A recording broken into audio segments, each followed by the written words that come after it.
2017 Temptress.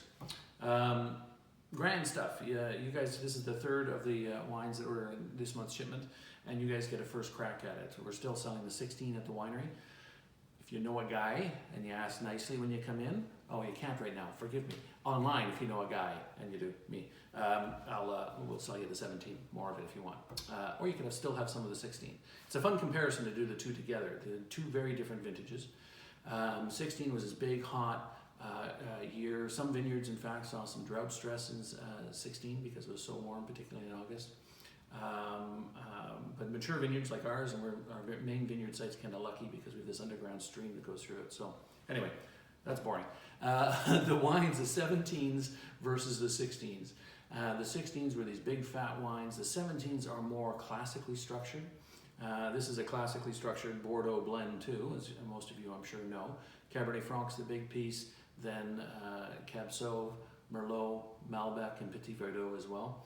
And again, back to the differences between vintage. 17 was a cooler year, and in the early part of the season, frankly, a lot of people were freaking out. It was wet and cold, and we had to make some really tough decisions in the vineyard. We had to get out there, thin fruit, thin leaves, a lot of extra vineyard work in July and early August. That when you're doing it, you don't know that it's going to pay off. You just hope that you get a nice bit of fall, and you'll be able to ripen that fruit. We got lucky. We got a nice fall. We ripened the fruit. We ended up making some very good red wines. But the vineyards who didn't do that, put that work in early in the season, didn't get the benefit of it.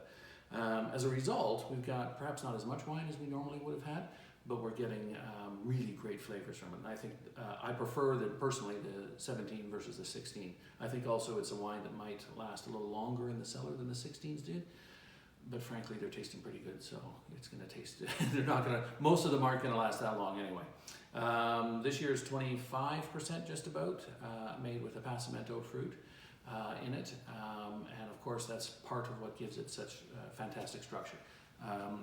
The Temptress has always been a winery favorite. It's not something that we ever see at the LCBO that often. In my time here, it's never been at the LCBO, in fact. Only been here. So I'm going to try it.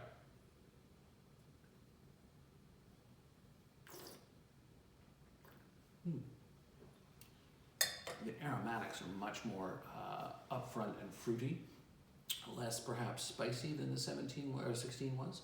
A little bit more forward cherry, a little less plum, I would say. That was the big difference between those two.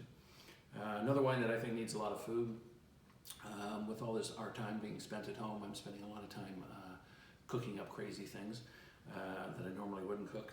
And I made a duck dish that was you skin and bone a duck. You open the whole thing up and put a bunch of pate on the inside and put it back together. Anyway, this went really well with that. It didn't look good. I got to work on my technique. I'm no Jacques Pepin. But anyway, wonderful wine. I think drinking well now. If you had the patience to decant it for an hour, I think it would pay you back in doing that. But it needs some food, something big, red, and tasty. That's it. Thank you very much.